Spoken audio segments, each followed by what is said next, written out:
नमस्कार. मी भाऊ तोरसेकर. तुम्ही बघत आहात प्रतिपक्ष. मित्रांनो, तुम्ही नव्याने व्यायलेली गाय किंवा म्हैस बघितली आहे का? दुभतं जनावर पाळणारा जो पशुपालक असतो तो गायी किंवा म्हशी पाळतो. ठराविक काळानंतर त्या गाभण होतात, त्यांचं वेत होतं आणि त्यानंतर त्यांना वासरू पिल्लू काहीतरी झालेलं असतं. आणि त्यानंतर काही महिने या म्हशी किंवा गायी दूध देत राहतात. पण दूध काढणं ही सोपी प्रक्रिया नसते. दूध काढणे ही अत्यंत जटिल प्रक्रिया असते. प्रामुख्याने नव्याने व्यायलेली गाय किंवा म्हैस असते, ती तुम्ही ठरलेल्या वेळेला तिचं सकाळ किंवा संध्याकाळ दूध काढायला जाल तर ती सहजासहजी तुम्हाला दूध काढायला देत नाही. म्हणजे लाथ मारते वगैरे हा भाग सोडून द्या, पण ती दूधच सोडत नाही. तुम्ही तिचे आचळ कितीही पिळत बसलात तरी ते दूध येत नाही. आणि अशा वेळेला चतुर पशुपालक नेहमी एक गोष्ट करतात, की दुधाची धार काढायची वेळ झाली की त्या म्हशीच्या जवळ तिचं जे नव्याने झालेलं पिल्लू असते त्याला सोडतात. आणि मग ते पिल्लू त्या म्हशीचं किंवा गाईचं दूध प्यायला जाते आणि ढोशा देऊन किंवा नुसतं चोखून चोखून तिचे आचळ दूध प्यायला लागतं. एक 2-3 मिनिटं गेली की तो चतुर पशुपालक त्या पिल्लाला त्याच्या गळ्यात जी दोरी घातलेली असते, दावण असते, ती ओढून बाजूला करतो. आणि म्हशीचं तोंड जिथे आहे, म्हशीच्या मागच्या पायामध्ये आचळ असतात गाईच्या, आणि तोंड पुढल्या बाजूला असतं. तर मायेचा पान्हा फुटला की दूध सोडायला लागते गाय किंवा म्हैस. आणि त्यामुळे एकदा तिने 2-3 मिनिटं आपल्या पिलाला पाजलं की दुधाचा प्रवाह सुरू होतो. आणि अशा वेळेला त्या पिलाला गळ्यात दावण बांधले त्याने ओढून पुढच्या बाजूला आणून बांधलं जातं, जेणेकरून त्या गाईला किंवा म्हशीला आपल्या पिलाला मायेने चाटता येईल. आणि गंमत अशी असते की ती बिचारी दुभती गाय किंवा म्हैस पिलाला चाटत बसते आणि तिला असं वाटतं की आपलं पिलू दूध पिते म्हणून ती दूध सोडत राहते. आणि त्या चतुराईने जाऊन तिचे आचळ धुवून पशुपालक जो असतो तो भराभर भराभर दूध काढून घेतो. आणि पुरेसं दूध निघालं की आता दूध पिळून पिळून सुद्धा निघताना कठीण झालंय, तर उरलेलं थोडंफार दूध जे असतं ते पिल्याला पिण्यासाठी सोडून दिलं जातं. आणि म्हणून दावणीला बांधलेलं पिल्लू सोडतात आणि ते पिल्लू धावत धावत पळत पळत आपल्या आईच्या आचळाला गाठतं जाऊन आणि ढुशा देऊन देऊन उरलेलं दूध पितं, कारण तो दुधाचा ओघ कमी झालेला असतो. आपल्या पिलासाठी म्हणून सोडलेलं दूध जे असतं मायेने, ते सगळं पशुपालक पिळून पिळून काढून घेतो. आणि मग उरलं सुरलं दूध जे आहे ते बिचाऱ्या त्या वासराच्या पिलाच्या वाट्याला येतं. हे तुम्ही बघितलेलं असेल. मी काय तुम्हाला नवीन वर्णन करून सांगतो असं नाही. मला एक निरीक्षणाची सवय आहे, म्हणून मी गावी कुठे असलो की असल्या ठिकाणी जाऊन बघत बसतो. आता एकदा ही चतुराई तुम्ही लक्षात घेतली की मग उरलं सुरलं दूध मिळावं आपल्याला आणि ते चोखून घेता यावं, म्हणून ते पिल्लू त्या आचळाच्या बाजूने धुश्यात येतं. हे जर तुम्ही बघितलेलं दृश्य असेल तर सध्या महाराष्ट्राच्या राजकारणामध्ये जी 17 विधान परिषद जागांसाठी निवडणूक होते स्थानिक स्वराज्य संस्थांच्या मतदारसंघातून, त्याविषयीचं राजकारण, त्यातले डावपेच आणि याची जी वर्णनं चालली आहेत ती समजून घेण्यासाठी या दुभत्या जनावराचं दूध काढताना केलेली चलाखी लक्षात घेतली तर विधान परिषदेच्या या ताज्या राजकारणामध्ये काय झालं हे तुम्हाला सहज लक्षात येईल. पहिली गोष्ट म्हणजे तुम्हाला मी सांगितलं की त्या दूध काढायची, धारा काढायची वेळ झाली की त्या पिलाला आचळाजवळ नेलं जातं आणि त्याने एकदा दूध चोखायला सुरुवात केली की म्हैस किंवा गाय दूध सोडते आणि मग त्याचं दावणीपासून त्याला बाजूला काढलं जातं. आता या सगळ्या कथानकामध्ये ती जी म्हैस आहे, ती म्हैस म्हणजे मीडिया आहे. ती म्हैस म्हणजे मीडिया आहे. आणि विरोधी पक्ष म्हणजे महाराष्ट्रातली महाविकास आघाडी हे त्या मराठी मीडियाचं पिल्लू आहे, वासरू आहे किंवा रेडी जे असेल ते. आणि मग एकदा बातम्या या निवडणुकीच्या रंगवायच्या असतील तेव्हा सत्तेत बसलेला पशुपालक नावाचा बिलंदर महायुती नावाचा पशुपालक हा महाविकास आघाडीच्या पिल्लाला म्हशीच्या त्या आचळाजवळ नेतो आणि दूध चोखायला सांगतो. एकदा म्हशीचं पिल्लू म्हणजे महाविकास आघाडी दूध चोखून चोखून करायला लागली की त्याला दावणीला ओढून बाजूला काढलं जातं आणि पशुपालक यथेच्छ जेवढं पाहिजे तेवढं मिळेल तेवढं त्या म्हशीचं दूध पिळून घेतो. आणि बिचारा मीडिया नावाची म्हैस त्या आपल्या पिलाला चाटत बसते आणि बातम्या रंगवत बसते. बातम्या रंगवणं हा एक प्रकारचा महाविकास आघाडी नावाच्या पिलासाठी मीडिया नावाच्या म्हशीने सोडलेला पाना असतो. पण त्या बातम्यांचा जो ओघ असतो तो महायुतीतले 3 पक्ष प्रामुख्याने भाजप, शिंदे सेना आणि अजितदादांची राष्ट्रवादी हे त्या मीडिया नावाच्या म्हशीचं हवं तेवढं दूध पिळून घेतात. आणि एकदा त्यांचं समाधान झालं की मग शेवटच्या टप्प्यात उरलं सुरलं दूध पाजण्यासाठी महाविकास आघाडीच्या पिल्लाला सोडलं जातं आणि ते त्या म्हशीला ढुस्या देत बसतं.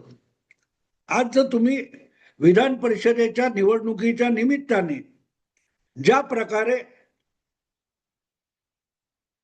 महाविकास आघाडीची तारांबळ उडालेली आहे आणि 17 पैकी ज्या 16 जागा खऱ्या आणि 1 पोटनिवडणूक, तर ज्या 16 विधान परिषदेच्या जागांसाठी निवडणूक व्हायचे त्यामध्ये 6 जागी अलगद बिनविरोध महायुतीचे 6 उमेदवार निवडून आलेले. याला म्हणतात अलगद दूध काढणे. मीडिया नावाची म्हैस महाविकास आघाडीला मायेने चाटत बसली होती आणि महायुतीमधली भांडणं अमुक तमुक या बातम्या रंगवल्या जात होत्या. पण महायुतीचे 3ही पक्ष आपसात बसून आपण कुठच्या पद्धतीने अधिकाधिक जागा जिंकू शकतो याची सगळी तयारी करत होते, म्हणजे दूध पिळत होते. आणि त्याचा महायुतीला बिलकुल पत्ता नव्हता. मीडियाची म्हैस महायुतीला चाट चाट मायेने चाटत होती. पण मीडियातून येणाऱ्या बातम्या ज्या होत्या त्या बातम्यांचा सर्वाधिक लाभ हा महायुतीला मिळाला. म्हणजे आरामात सगळं महत्वाचं दूर काढून घेतलं गेलं. 16 पैकी 6 अविरोध निवडून आले. 10 जागी जे काय आहे ते सहजगत्या त्याही जिंकणार आहेत. आणि मीडिया गेले महिनाभर याच निवडणुकांसाठी आपलं लाडकं पिल्लू असलेल्या महाविकास आघाडीच्या 3 पक्षांना चाटत बसला होता.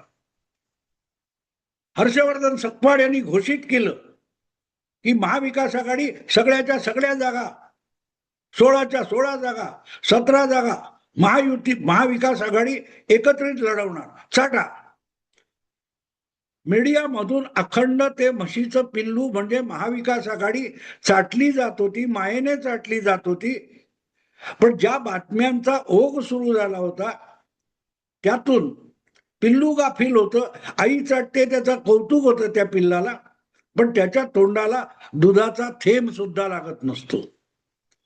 आई मायेने चाटते, म्हैस मायेने चाटते, पण तिच्या पिल्लाला तिने सोडलेल्या दुधाचा एक थेंब सुद्धा तोंडी लागत नसतो.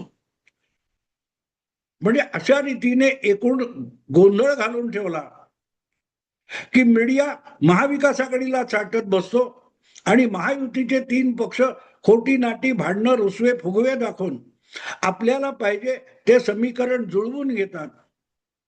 मीडियाला हवं, मीडियाला खुश करायचं म्हणून जसं पिल्लू आचळाला लावलं जातं, तसं मग महायुतीमध्ये कुठे मतभेद आहेत, कुठे भांडणं आहेत, कोण रुसलाय, कोण फुगलाय, याच्या खोट्या नाट्या बातम्या पसरवल्या जातात. शिंदे दिल्लीला जातात, कधी आपल्या दरेगावी जातात. सुनेत्रा बहिणी किंवा पार्थ पवार यांना पुढे केलं जातं.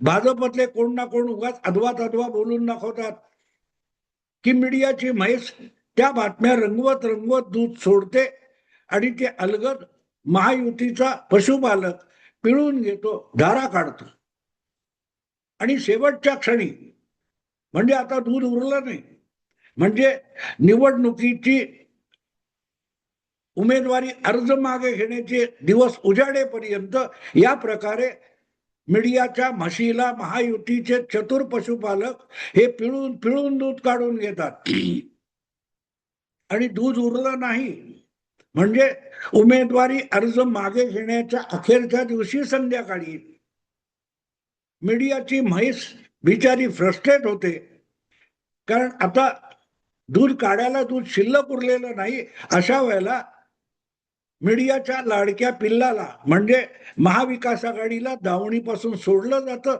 आणि ते मीडिया नावाच्या म्हशीच्या आचळाला जाऊन ढुश्या देऊन देऊन उरलेलं दूध चोखून बघायला बघतं. तोपर्यंत 6 लिटर दूध गेलेलं असतं आणि 10 लिटर दुधावरची साय सुद्धा म्हशीच्या आचळामध्ये शिल्लक नसते. आणि मग जे म्हशीचं फ्रस्ट्रेशन असतं की पिल्लू आपल्याला ढुश्या देतंय आणि आपण इतकं दूध सोडलेलं गेलं कसं, आपल्या पिल्लाचं पोट का भरलं नाही, यासाठी त्या म्हशीमध्ये जी निराशेची भावना असते, नैराश्य असतं, त्यापेक्षा आपल्या मराठी मीडियामध्ये सध्या विधान परिषदेच्या निवडणुकीचं विश्लेषण करताना दिसणारं जे नैराश्य आहे, अरे हे सगळं घडत असताना तुमचं जे लाडकं पिल्लू आहे ते नको तितकं टणाटणा उड्या मारत फिरतं, तेव्हा त्याला 2 धपाटे घालण्याची अक्कल मीडियामध्ये पाहिजे. तुमची लाडकं आहे महाविकास आघाडी, पण ती महाविकास आघाडी जिंकावी यासाठी काहीतरी प्रयत्न करा.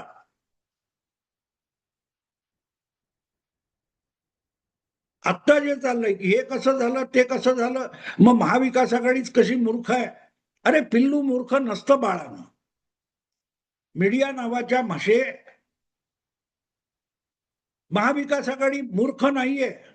तुम्ही त्यांना अकारण हवेत चढवता. ज्या 16 विधान परिषदेच्या जागा अधिकृतरित्या निवडल्या जाणार आहेत, त्या सर्व जागा जर महायुतीच्या पक्षांकडे प्रचंड बहुमताने हक्काच्या आहेत, तर त्यांची आपसात 4 जागा की 6 जागाशी भांडणं होतील. पण शेवटी आपल्या हातातली जागा ही महाविकास आघाडीला जाऊ नये एवढं साधं सुधं शहाणपण फडणवीसांकडे आहे, शिंदेकडे आहे आणि सुनेत्रा पवारांकडे सुद्धा आहे. पण त्याचा मागमूस ते टणाटणा उडा मारणारं नवखं पिल्लू असतं, रेडकू. तसं महाविकास आघाडीचं जे रेडकू आहे त्याच्याकडे तेवढी अक्कल नाहीये आणि म्हणून त्याला उपासमार सहन करावी लागते. आपल्याच आईचं दूध आहे पण ते पशुपालक काढून नेतो आणि रेडकू बिचारा उपाशी राहतं. तशी एकूण महाराष्ट्राच्या राजकारणाची अवस्था आहे.